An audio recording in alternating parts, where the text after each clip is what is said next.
ዓለም ላይ ሰዓት የቆመበት ብቸኛው ሀገር ኤርትራ ነው። የዛሬ 30 ዓመት ላይ ናቸው። የኢትዮጵያ ትልቁ ተግባር ኤርትራ ላይ ገብቶ ሰዓት እንዲቆጥር ማስጀመር።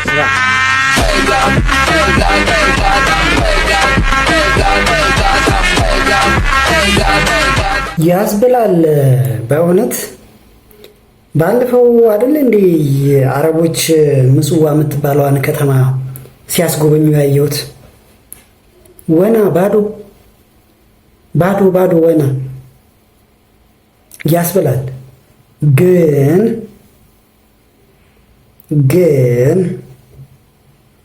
አንተ እንዳልከው አይደለም። ምን እንደሚሉህ ብታቅ ኖሮ ምናልባት እንደዛ አትልም። ህብረተሰቡ እንደዛም ሆኖ አገራቸውን ይወዳሉ። ነገር ግን ደግሞ ኩራታቸው እስከ ጥግ ነው። አንተ ማን ስለሆንክ ነው የሚሉህ። እኔ እንደዛ ነው የምረዳው። ባይዘይ እኛ እኮ እንደ ኢትዮጵያ አይደለንም ነው የሚሉት ሁሉ ጊዜ። ምንድነው የሰለጠንን ነው የሚሉት። እንደዛ ነው አረዳዳቸው። ባይዞች ሁሉም ላይሆን ይችላል። በእርግጥ ግን እኔ ከታዘብኩት። ለማንኛቸውም አባ ገብረ ኪዳን ደግሞ ይህ ዘር ማንዘር የሚባለው ነገር ያው ቤተክርስቲያን ውስጥ ገብቶ እያባላን እየበላን ያለ ነገር ነው አይደል? ክርስቲያን ነኝ ማለትህ ቢቀርብህ ይላሉ። እኔ ጎንደሬ፣ እኔ ጎጃም፣ እኔ ትግሬ፣ እኔ ኦሮሞ የምትብያላችሁ የምትቆጥሩት ነገር ካለ ስለ ሕያው እግዚአብሔር ተው። እውነቴን ነው የምነግራችሁ። ስለ ሕያው እግዚአብሔር ካልሆነ በክርስቲያንነታችሁ ማፈር አለባችሁ። ማፈር ነው የሚገባችሁ። እናንተ በክርስቶስ ስም የምትቀልዱ ነጋዴዎች ናችሁ ማለት ነው። ክርስትና ማለት ምን ማለት ነው? የክርስቶስ ገንዘብ ማለት ነው። እንግዲህ ዛሬ ቪዲዮዎች ከዛም የተወጣጡ ናቸውና ያው እንዳለ እንደወረደ ነው ያቀረብኩት። ሌላው ደግሞ ሰሞኑን ያው እንግዲህ ሰሞኑን ብቻ ቆየ እንጂ የፌሚኒዝም የሚባለው የነዛ የቆሻሾቹ እንትን ተቀጥላ በጣም የሚገርም ንግግር እያወጣ መላእክት የመላእክት ሴት መላእክ ለምን የለችም? መላእክ ወገን ተጠንቀቅ። እቺ ደግሞ የመላእክት ስም ለምንድነው ሴት መላእክ የሌለው? ለምን የወንዶች ስም ብቻ ሆነ? የሴቶች ስምስ ለምን አልሆነም ትለናለች። ያው አውቆ አበድ በፌሚኒዝም የናወዙ አንዳንድ እየተናገሩ ነው። ብዙዎች ጥንቃቄ አድርጉ፣ ይሄ በማር የተለወሰ ነገር እየተባለ ለምንድነው ሴት መላእክ የሌለው? ለምንድነው ሁሉም መላእኮች ወንዶች? መላኩ ሚካኤል፣ መላኩ ሩፋኤል፣ መላኩ everybody's መላኩ some one name. Why is there not መላኳ ሜላት፣ መላኳ መስከረም፣ መላኳ ፋሲካ፣ መላኳ ንግስት? all of መላኳ, where are all the መላኳ at? The whole book is like male centered, male dominated type of thing. ወንዶች የበላይነት ነው ይሄንን ያመጣብን። የሴቶች ስም እንኳን የመላእክት ስም መሆን አልቻለም። ጨምድዳችሁ ይዛችሁ ነው እንግዲህ ይሄ ፌሚኒዝም በቃ በሚል ወንዶች ሴቶችን ጨቁኗል የሚል አመለካከት የቱ ጋር እንዳደረሱ ተመልከቱ።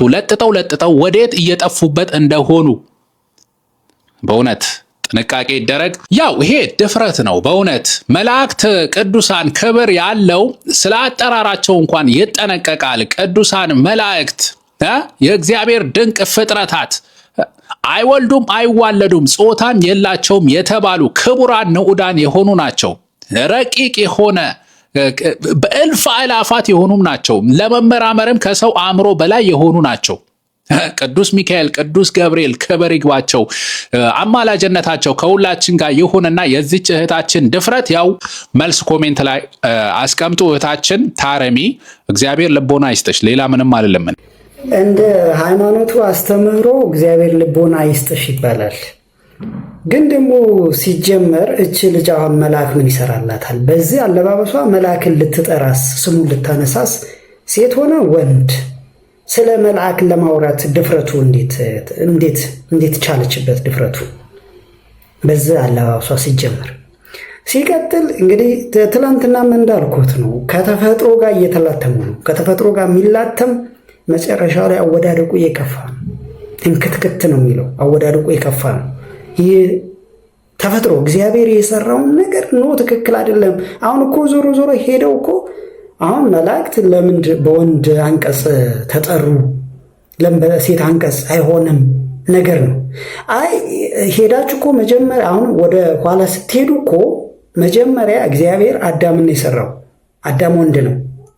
ስለዚህ ለምን ሴት አልሰራህም መጀመሪያ ብላችሁ እኮ እግዚአብሔርንም ልትከሱ ነው ማለት ነው።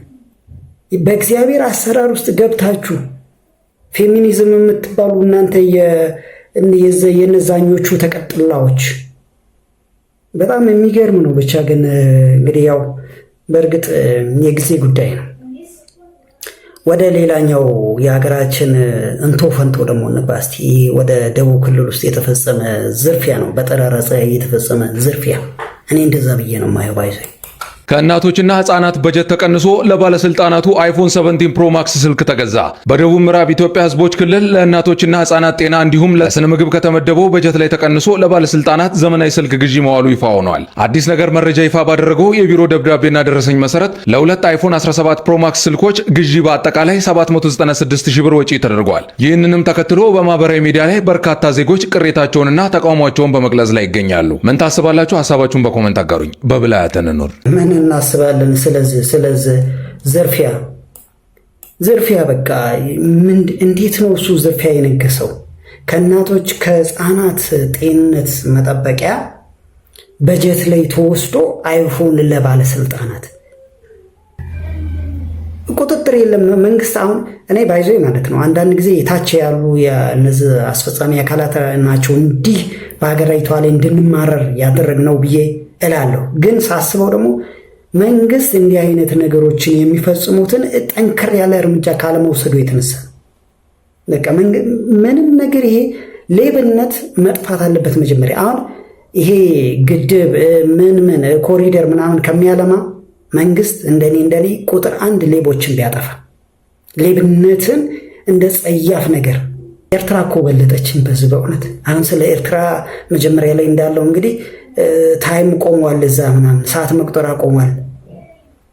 ምን ይሰራል በዚህ በሌብነት የተጨማለቀኛ ሌላ ላይፋችን እንደ ኔፓል ተራራ ጎባጣ ባጣ የበዛበት ሆኖ በጣም የሚገርም ነው። ብቻ ግን ዞሮ በጣም የሚያሳዝን ነገር ነው። ወደ እንዳልኳችሁ ነው እንግዲህ የዛሬው ቪዲዮ ከዛም ነው እና የተለያየ ነው፣ አንድ አይነት አይደለም። ወደ እሸቱ መለሰ ያው አገግሟል። አሁን ላይ እሸቱ መለሰ የነበረው የዩቲዩብ ካምፓኒ ልበለውና አሁን አገግሟል። እስቲ ዜናውን እንስማ።